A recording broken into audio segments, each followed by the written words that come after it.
घोड़े पर सवार हुए और निकल पड़े। जिधर भी जाते हैं अपने पूर्वजों की प्रशंसा सुन करके बड़े प्रसन्न होते हैं। लेकिन एक जगह जब पहुंचे तो देखते क्या है कि एक बैल खड़ा हुआ है, 4 पैर टूट चुके हैं, एक पैर के भरोसे खड़ा है, काला काला पुरुष फिर भी डंडे का प्रहार कर रहा है। राजा परीक्षित जाकर के उससे पूछते हैं कि आप कौन हैं और आपके ऊपर ये प्रहार करने वाला कौन है? तो वो जवाब देता है, धर्मं ब्रवीत धर्मज्ञा धर्मो वसु सद्गुरुः यद् धर्माकृतं स्थानं सूचकस्यापि तद्भवेत्। उसने जवाब दिया कि ये अब हमको समझ में नहीं आता कि हमारा कोई कर्म रहा होगा जिसके फलस्वरूप ये हमको आज दंड मिल रहा है और ये हमको मारेगा। क्या हो सकता है कि हमने पूर्व जन्म में इसको इस प्रकार से प्रताड़ित किया हो, क्योंकि कर्म का फल तो जीव को भोगना ही पड़ता है। राजा परीक्षित ने जब उसके द्वारा ऐसी बात सुनी के द्वारा तो समझ गए कि कोई साधारण मतलब नहीं है, हमको लगता है कि ये धर्म है। और उस काले जो काला पुरुष था उसे पूछने लगे, तो अपना परिचय दो। वो अपना परिचय देता है कि हम कलयुग हैं। राजा परीक्षित ने कहा कि तुम हमारे राज्य में नहीं रह सकते, हम तुमको अपने राज्य में रहने नहीं देंगे। कलयुग ने कहा कि महाराज हम आपके शरण में हैं और एक राजा का परम कर्तव्य होता है कि शरणागत जो आया है उसकी रक्षा कराना। शरणागत कहूँ जे तजय निज रहित अनुमान तेनर पामर पापमय इन्हीं विरोपति हाल। महाराज हम आपके शरण में हैं और आप यहाँ के राजा हैं, चक्रवर्ती सम्राट हैं, इसलिए आप कर्तव्य बनता है हमारी रक्षा करना। तो महाराज और हम जाएं कहाँ? क्योंकि सूर्य उदय से लेकर के सूर्य अस्त तक आपका साम्राज्य है, हम जाएं तो जाएं कहाँ? ये तो आप बताइए। ठीक है, तुम शरण में आए हो तो हम तुमको 4 स्थान देते हैं रहने के लिए। कौन सा? अभ्यासस्तदा तस्मै अस्थानानि कलयितौ युतं पानं स्त्रियासूनं यत् धर्मश्चतुर्वेदाः। तुमको हम 4 स्थान देते हैं रहने के लिए। युतं, जहाँ पर लोग बैठ करके शराब पीते हो, शराब पीने वाले शराब पीने वाले जगह पर तुम निवास करो। और पानम, और जहाँ पर लोग द्यूतम, जहाँ पर जुआ बैठ करके ताश का पत्ता खेलते हो वहाँ पर जाकर के तुम निवास करो। द्यूतम पानम स्त्रिया, जहाँ पर वैश्यावृत्ति होती है वहाँ पर जाकर के तुम निवास करो। और सूनम, जहाँ पर पशु की हत्या की जाती है वहाँ पर जाकर के निवास करो। कलयुग ने कहा कि महाराज हमारे अंदर आपने अवगुण देखा, इसलिए आप जहाँ पर जुआ खेला जाता है, जहाँ पर शराब पिया जाता है, जहाँ पर वैश्यावृत्ति होती है, जहाँ पर पशु वध होता है वहाँ पर रहने के लिए आपने स्थान दिया। लेकिन आपने हमें अवगुण देख करके, लेकिन हमें कुछ आपने गुण देखा नहीं। हमें महाराज इतना बढ़िया गुण है जो अन्य युगों में नहीं है। कौन सा गुण है आपने? कलयुग ने कहा यत्फलं नासितं सानायोगेन समाधिनाः तत्फलं लभते सम्यक् कलौकेशो कीर्तनात्। अन्य युगों में जो हजारों वर्ष बैठ करके कठिन तपस्या से जो फल प्राप्त होता है, अन्य युगों में जो हजारों यज्ञ करने के बाद में जो फल प्राप्त होता है, और जो अनेक प्रकार से दान करने के बाद में जो फल प्राप्त होता है, हमारे युग में केवल तत्फलं लभते सम्यक् कलौकेशो कीर्तनात्, केवल भगवान का कीर्तन, भगवान का स्मरण करने मात्र से ही वो फल प्राप्त हो जाता है। कलयुग समयुग आर नहीं जो नर कर विश्वास, गाय राम गुण गण विमल भव करहि बिना प्रयास। करिकर एक पुनीत प्रताप, मानस पुण्य होई नहीं पाप। कलयुग ने कहा कि अन्य युगों में मानसिक पाप भी लगते हैं, लेकिन हमारे युग में मानसिक पाप भी नहीं लगता, लेकिन मानसिक पुण्य प्राप्त हो जाता है। इसलिए आप एक कोई अच्छा स्थान दीजिए। राजा परीक्षित ने कहा ठीक है, इतना सुंदर कुंड है तो तुमको हम सोने में भी निवास देते, सोने में निवास देते। तो क्या सोना में भगवान स्वयं कहते हैं कि धातु नाम अस्कांचनम, धातु में जो सोना है वो हमारा ही स्वरूप है। और भागवत में लिखा है कि कलयुग निवास करता है सोने में, और भगवान स्वयं कहते हैं भागवत में ही धातु में जो सोना है हमारा ही स्वरूप है। तो कलयुग और भगवान दोनों एक साथ में कैसे रह सकते हैं? जो सत्कर्म के द्वारा कमाया हुआ सोना होता है उसमें तो भगवान निवास करते हैं, लेकिन जो कुकर्म के द्वारा, जो अनेक के द्वारा कमाया हुआ सोना रहता है उसमें कलयुग निवास करता है। और राजा परीक्षित उस दिन जरासंध को मार करके, जो जरासंध का मुकुट था उनके पूर्वज लेकर के आए थे, राजा परीक्षित वही मुकुट आज धारण करके आए थे। सोने का मुकुट था, वही धारण किए हुए थे, सोने में निवास स्थान दे। राजा परीक्षित के सर पर सोने का मुकुट था, कलयुग उस पर विराजमान हो गया। वहां से जब आगे बढ़े, समीक ऋषि महाराज का आश्रम था, जो राजा हमेशा ऋषि महर्षियों के चरणों में, ब्राह्मणों के चरणों में प्रणाम किया करता था, साष्टांग दंडवत किया करता था, ब्राह्मणों की सेवा किया करता था। आज सेवा की भावना उसके मन में जागृत हो गई। ऋषि के आश्रम पर पहुंचा, प्यास लगे हुए थे, ऋषि से जल मांगा, लेकिन वो तो समाधिस्थ थे। राजा परीक्षित समझ कलयुग के प्रभाव से समझे कि ये हमारी सेवा न करना पड़े, इसलिए ढोक करके बैठे हैं। और वहीं पर मरा हुआ सर्प पड़ा हुआ था, अपने बाण के द्वारा लपेट करके और समीक ऋषि के गले में लपेट करके महल में आ गए। और जो ही अपने मुकुट को उतारा, तुरंत ज्ञान आया कि हमारे द्वारा आज तो बहुत बड़ा अपराध हो गया। जो हाथ हमेशा ऋषियों के चरणों में झुका करते थे, जो हाथ हमेशा ऋषि और ब्राह्मणों की सेवा किया करते थे, आज इन हाथों के द्वारा एक ऋषि का अपमान हो गया। अब मैं करूं क्या? हमको दंड देने वाला कोई नहीं, क्योंकि हम राजा हैं। हमको तो ऐसा दंड मिलना चाहिए, हमने ऐसा अपराध किया है, मन में विचार कर लेते। इधर समीक का पुत्र श्रृंगी को किसी के द्वारा पता चला, श्रृंगी ने गंगा जल हाथ में लिया, श्राप दे दिया। अब श्रृंगी ने कहा, ब्राह्मण चक्रवंशी द्वारपालो निरूपिता, मैं हम ब्राह्मण लोग क्षत्रियों को अपने द्वारपाल के रूप में इसलिए नियुक्त करते हैं कि हमारी रक्षा करेंगे, लेकिन जब क्षत्रिय भक्षक बन जाए तो उसको राज करने का कोई अधिकार नहीं है।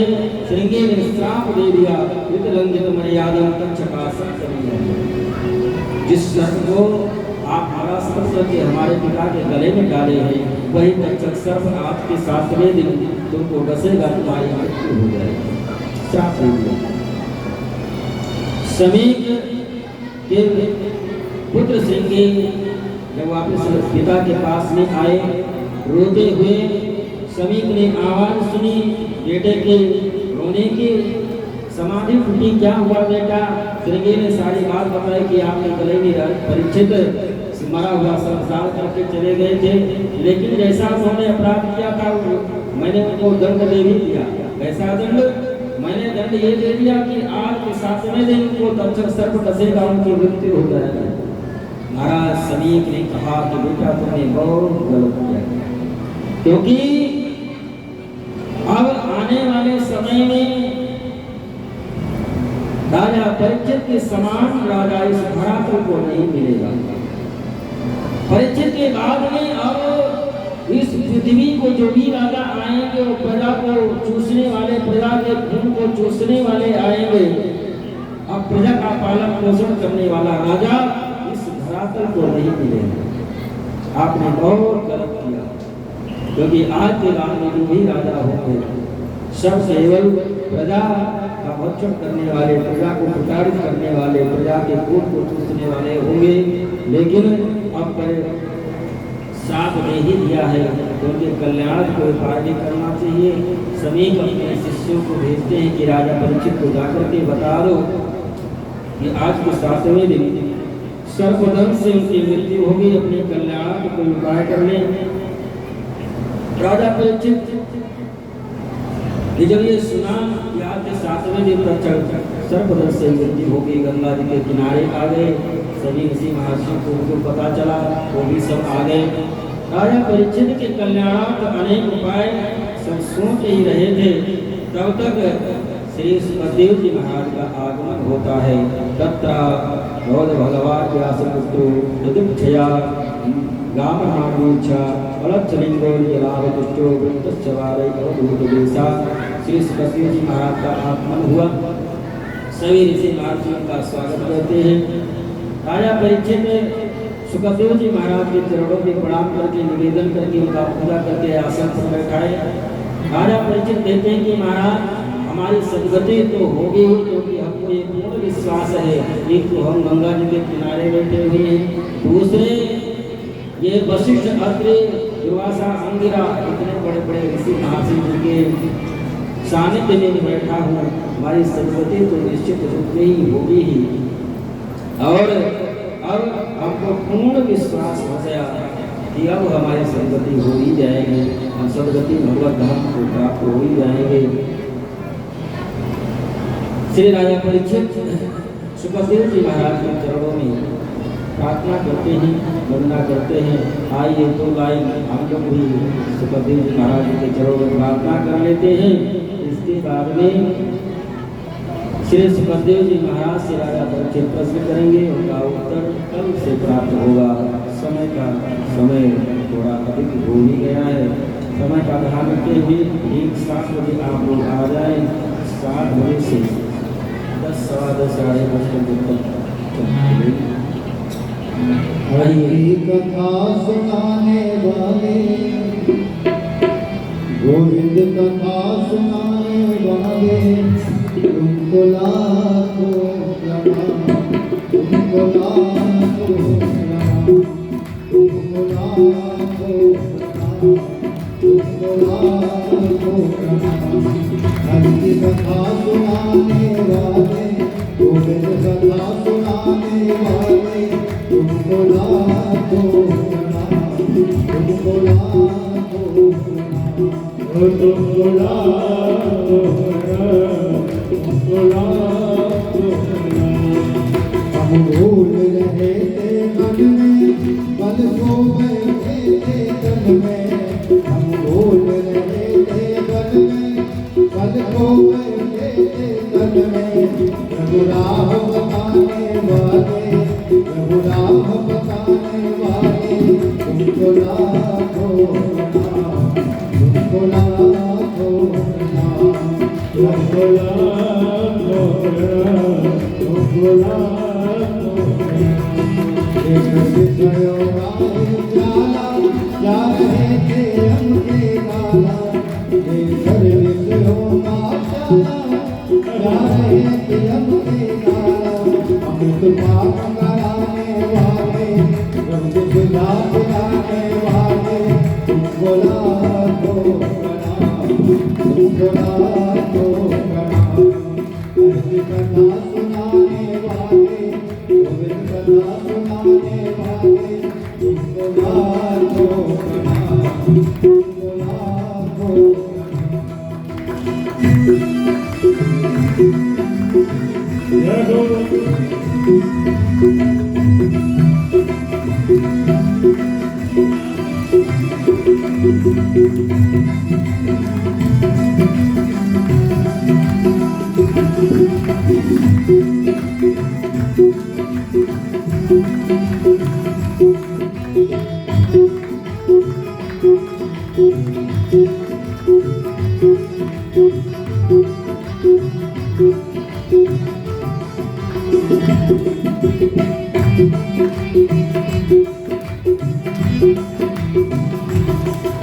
घट घट अंतर्यामी, हम पतित और अभिमानी, तुम घट घट अंतर्यामी, हम पतित और अभिमानी।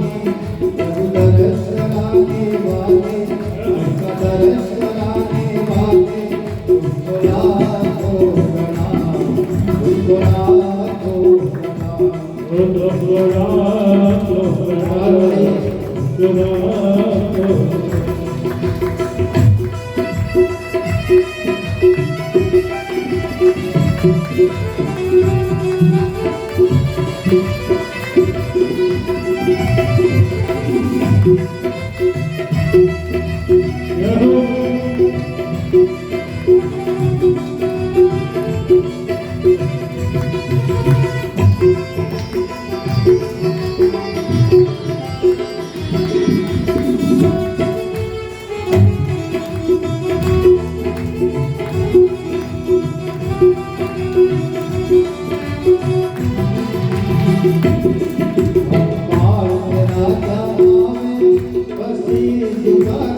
मूली भागवत भगवान